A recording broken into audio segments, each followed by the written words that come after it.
The most dangerous man in any room is not the one raising his voice. It is the one who stopped raising it a long time ago and started taking notes. My name is Ethan Cole. I am 38 years old. I am a software architect. I have built systems that process millions of transactions per second without a single point of failure. I understand, better than most, how invisible cracks spread through a structure silently, slowly, until the morning the entire thing comes down. I know this because I watched it happen. Not in a server, in my own home. Tonight is my 4th wedding anniversary. There is a dinner. There are guests.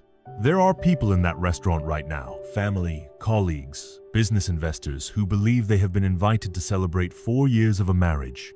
They have been invited to witness something else entirely. 3 months ago, I found out that my wife Sarah and my best friend Mark, a man I have known since we were 11 years old, had been conducting an affair for at least 14 months. And during that same period, they had been quietly, systematically, stealing from the company I had spent 6 years building. I did not scream. I did not confront them. I did not break a single thing. I went silent.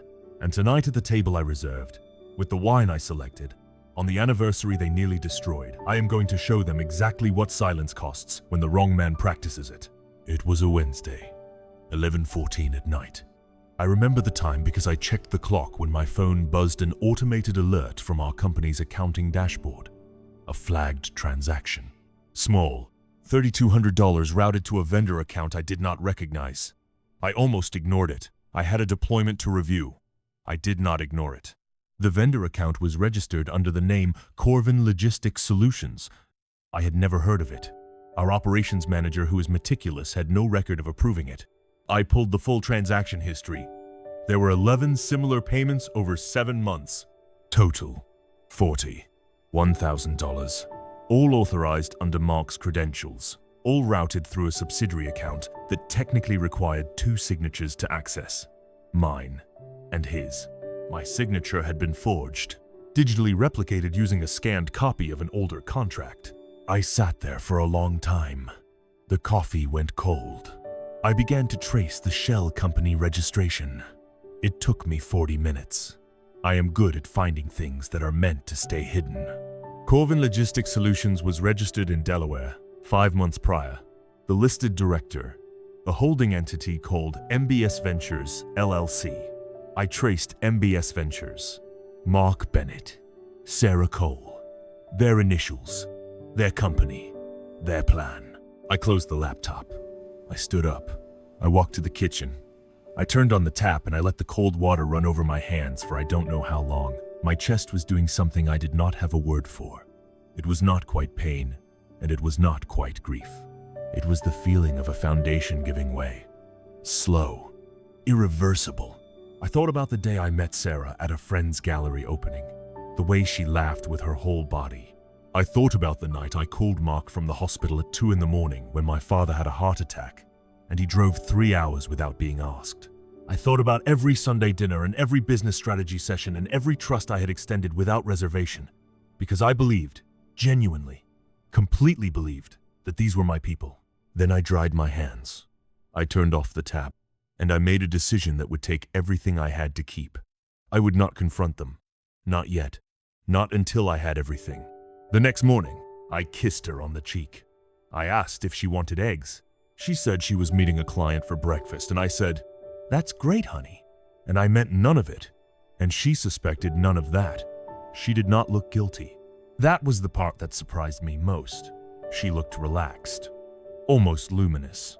The way people look when they have made a decision they feel good about. 3 days later, Mark came by the office. He knocked on the glass, looked at me, and said, "Brother, you look tired? You sleeping?"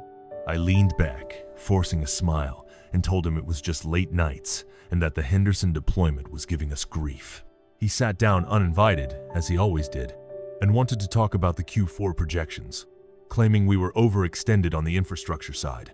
I told him he might be right, and suggested he pull the figures so we could look at them on Thursday. Something flickered behind his eyes. He looked satisfied. He then mentioned that Sarah told him we were doing something nice for our anniversary. He looked at me and said, 4 years, man. That's real. I held the smile exactly long enough and replied, "She means the world to me. You know that." He called me brother. He had been calling me that since we were children, and I let him. I let him sit in my office and discuss my company's finances while his name sat on a hidden bank account stealing from me. I let him because I needed more time. Every day of those 3 months, I performed contentment like a concert pianist performs a sonata, every note in its right place, every breath precisely timed. I asked Sarah about her day.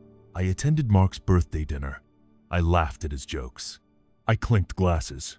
Once, and this is the moment I replay most, I overheard them. I was approaching a partially closed door in our hallway when I heard their low voices. Sarah whispered, asking him, "Do you ever feel bad?" Mark paused and then replied, "He's not going to notice. He's brilliant at what he does. But you know Ethan. He trusts. That's his thing. He'll trust until you hand him a reason not to." Sarah quietly answered, "I know. That's what makes it easier. He trusts. That's his thing." Yes, it was. Once. Now my trust had a different name. It was called evidence. On the 4th day after the discovery, I retained 2 people. The first was Diana Moss, a forensic accountant with 22 years of experience in corporate fraud. She had testified in 3 federal embezzlement trials. She did not waste words. The second was a private investigator named Raymond Curiel, whom a lawyer I trusted had used twice before in corporate litigation. Raymond's specialty was documentation, the kind that holds up in court and in a boardroom. I told them both the same thing. I want everything. I want it legal. I want it unimpeachable. And I want it done before the 14th of October, our anniversary. What Diana found over the following weeks was worse than I had imagined. The $41,000 I had initially traced was only the surface. The total amount siphoned from the company across 18 months using a rotating system of vendor accounts, false invoice approvals, and a manipulated payroll line buried under contract classifications came to $263,000. MBS Ventures, the holding entity under Mark and Sarah's names, had used those funds as seed capital. They had registered a competing software firm under a name deliberately similar enough to attract our existing client base. They had already approached 2 of our anchor clients for preliminary conversations. Raymond's documentation was equally thorough. Hotel receipts, time-stamped photographs, phone records obtained through legal subpoena, a signed letter in Sarah's own handwriting referring to their new company's launch strategy and explicitly referencing our client list as low-hanging fruit. Her exact words, "While they were building their exit strategy, I was building mine." I consulted with 3 separate attorneys in parallel. I retrieved our original prenuptial agreement which Sarah had signed 4 years ago, and I suspect promptly forgotten and confirmed with counsel that the specific fraud clauses within it were airtight. Under those terms, any financial betrayal or criminal conduct on her part during the marriage entitled me to walk away clean, with full retention of all premarital and business assets. Simultaneously, I began the quiet process of separating my personal assets from any joint exposure. I opened new accounts. I restructured my ownership stake in the company through a legal entity transfer that was entirely above board and had been, technically, in progress as a routine business optimization for over a year. I left nothing for them to grab. Nothing for them to fight over. By the time Mark and Sarah thought they were 1 month from launching their company, I had already removed every financial resource they believed was within their reach. The day before the anniversary dinner, Diana sent me a finalized forensic audit. Raymond sent his complete documentation file. My attorney had the civil suit papers ready to file. The criminal referral for wire fraud, forgery, and breach of fiduciary duty was prepared and would be submitted to the district attorney's office the following morning. I put everything in a briefcase. Then I went home, showered, and confirmed the dinner reservation. Table for 12. The good wine. The private dining room. They were happy when I arrived. That struck me. Not guilty, not nervous, happy. Sarah hugged me at the door and said I looked wonderful. Mark clasped my hand and said, 4 years, brother, to many more. He meant something else entirely by that, I think. I smiled at all of them. I ordered the first round of drinks. I sat at the head of the table and I watched my wife and my best friend for the last time as people who believed they were invisible. We finished the main course. The waiter came for dessert orders. And then I set my napkin down beside my plate. I stood up. I looked around the quiet room and spoke clearly. I thanked everyone for being there. I told them that 4 years is a long time. Long enough to build something. Long enough, also, to watch something be dismantled carefully, deliberately, by the people you trusted most to protect it. The smiles around the table began to falter. Sarah's hand lowered slightly. Mark's expression held, not yet processing what was happening. I told them I was going to be brief, because the documents are thorough and I didn't need to explain what was self-evident. I reached under the table, opened the briefcase, and placed 2 sealed envelopes on the table, one in front of Sarah, and one slid down to Mark. I looked at them and said, "Sarah, Mark, what you're holding is a forensic financial audit conducted over the past 12 weeks by Diana Moss, a certified public accountant formerly of the FBI's Financial Crimes Unit. It documents $263,000 in fraudulent transfers out of Cole Bennett Incorporated, using forged authorization signatures and fabricated vendor accounts, all traceable with full documentation, 2 accounts registered in both your names." Sarah stared at the envelope, not touching it. Mark went completely still. I continued, letting them know that inside that same envelope, they would find civil suit papers, and that the criminal referral had already been submitted to the district attorney's office that morning. Mark tried to interrupt, his voice low and urgent, saying, "Ethan, this is not you don't understand." I calmly cut him off and said, "Mark, I've known for 3 months.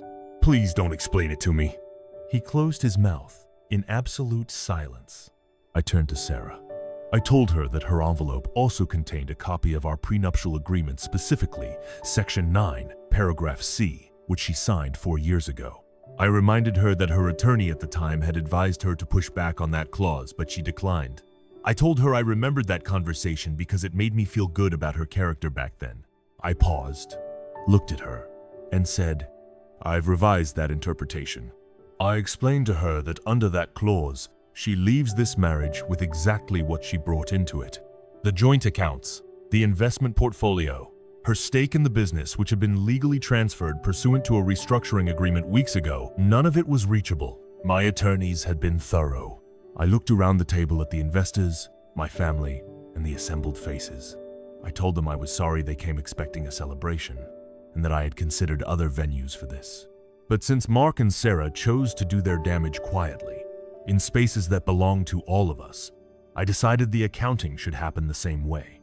I picked up my glass, but did not raise it. I told them all, I built something real. They tried to take it while smiling at my face. I let them think I didn't see because I needed them not to run before the trap was set. I set the glass down, looked at Mark and Sarah one last time and said, "I hope the dinner is good. I've already settled the bill." I picked up my briefcase, buttoned my jacket, and walked toward the exit, leaving Mark's face the color of ash, Sarah's hands trembling against the unopened envelope, and the investors already reaching for their phones. The district attorney accepted the criminal referral. The charges, wire fraud, forgery, and breach of fiduciary duty were formally filed 6 weeks after the dinner. Mark's attorneys requested a continuance. They are still in discovery. MBS Ventures, the company they built on stolen seed money, was dissolved by court order pending the fraud investigation. The 2 clients they had approached with our proprietary client data were notified. Both returned. One sent a letter expressing regret at having taken the meeting. Mark's personal finances are a wreckage. The legal fees alone will take years. His reputation in the industry, which was, once, considerable, has not recovered. Sarah signed the dissolution papers 11 days after the dinner. Her attorneys fought the prenuptial terms for 3 weeks and then stopped fighting because there was nothing to fight with. She left with what she had brought into the marriage. That was not nothing, but it was not the life she had planned. I don't carry anger about this anymore. I want to be honest about that. The anger left somewhere around the 6th week of watching the evidence accumulate. What replaced it was something quieter and more permanent. Clarity. I know exactly who I am. I know exactly what I built and what I will build next. I know the difference between people who stay and people who calculate the cost of staying. People often ask, why didn't you just say something? Why the silence? Why the waiting? And the answer is, because silence, when chosen deliberately, is not passivity. It is patience with a purpose. It is the space between knowing and acting, and in that space, if you are disciplined, you can build something they will never be able to dismantle. They thought my quiet was confusion. They thought my calm was ignorance. They mistook the stillness of a man who has decided for the stillness of a man who does not know. That is the last mistake people make about quiet men. The most dangerous man in any room is not the one raising his voice. It is the one who stopped raising it a long time ago and started taking notes.